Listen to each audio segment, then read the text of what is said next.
Nós vamos falar aqui sobre os principais pensadores e obras do estoicismo. Dentre os principais pensadores do estoicismo está aquele que é considerado o fundador da escola, que é Zenão de Quítio. Essa região, Quítio, é uma região que hoje fica na ilha de Chipre, lá no mar Mediterrâneo, naquela área perto da Turquia, da Grécia. Tanto é que tem problemas militares e políticos até hoje para decidir se Chipre fica com a Turquia ou com a Grécia ou se é um país independente. Esse é um problema político da pátria de Zenão de Quítio, né? Mas que na época antiga era considerada a área da Grécia, entendeu? Então ele é considerado o fundador da escola. Infelizmente a maioria do trabalho dele se perdeu através do tempo e ficou muito pouca coisa, pouco é conhecido, mas ele escreveu sobre ética, lógica e física, que são três elementos fundamentais para o estoico. A lógica, porque ensina a pensar corretamente; a física, porque ajuda a entender e compreender o universo; e a ética, porque nos ensina o modo de bem se comportar ou de se comportar corretamente, respeitando as pessoas e respeitando os próprios limites e os limites dos outros. Outro grande sábio do estoicismo é Cleanto de Assos, que foi um dos primeiros seguidores de Zenão e seguiu como líder da escola estoica, né? Ele foi sucessor do Zenão. A obra principal dele é o Hino a Zeus, que expressa os princípios éticos fundamentais do estoicismo. Para colocar aqui o tempo, a data, né? Zenão de Quítio foi mais ou menos de 334 a.C. a 262 a.C. E Cleanto de Assos foi de 330 a 230 a.C. Entendeu? E tem Crise de Solos, que foi de 280 a 206 também a.C. Ele foi o terceiro livro da escola estoica e um dos mais prolíficos escritores. A palavra estoico vem do pórtico, né? De Estoa, que era o pórtico lá, onde eles faziam as reuniões. É uma parte do templo, a parte de cima do templo, que era cheia de desenhos coloridos sobre heróis e mitos da Grécia.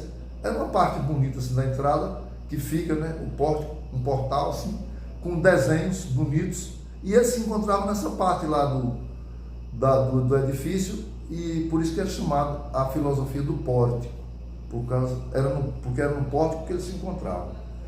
E essa filosofia então se espalhou da Grécia e atingiu Roma, e teve muita influência em Roma, onde teve como seus destaques o Sêneca, Marco Aurélio Sêneca, que é um filósofo, um dos mais famosos estoicos, escreveu série de ensaios e cartas.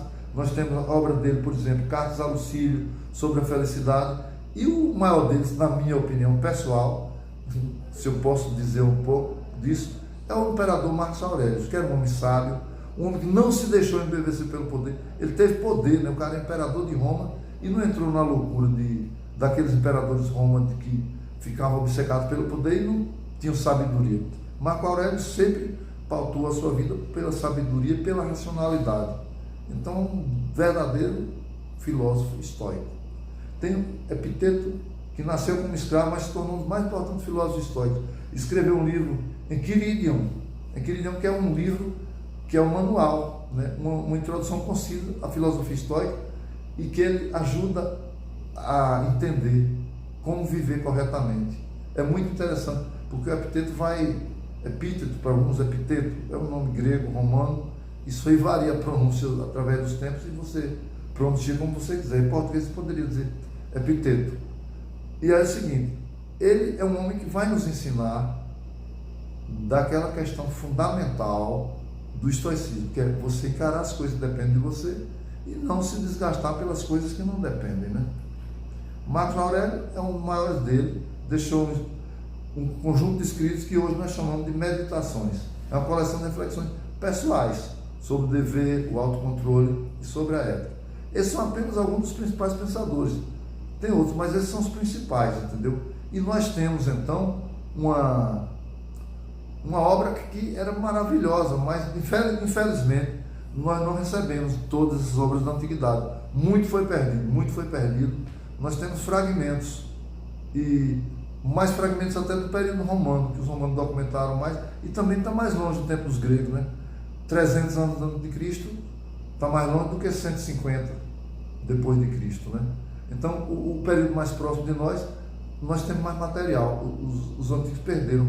E Roma também tinha uma burocracia muito eficiente, né? Roma documentava tudo e guardou, porque Roma era centralizada, né?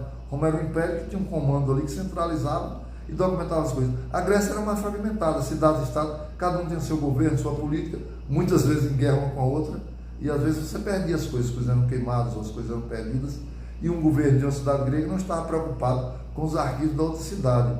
A Grécia era mais uma questão cultural do que política. Roma era uma questão política, culturalmente. Roma, todo o Império Romano trabalhava em função de Roma. Já toda cidade grega não trabalhava em função da Grécia. As gregas eram independentes, cada cidade tinha a sua vida. Esparta tinha seu sistema, Atenas tinha outro, e muitas vezes eles brigavam entre si, o que favorecia o ataque dos inimigos. Mas, por isso mesmo, a Grécia é a pátria do estoicismo, mas em Roma ele se espalhou mais, e nós temos material dos romanos, temos mais materiais dos romanos justamente por isso, por causa da centralização e da burocracia de Roma, que ficou sendo mais eficiente porque era centralizada e guardava as coisas de um lugar, de outro e de outro, entendeu? Na Grécia a coisa ficou dispersa, entendeu?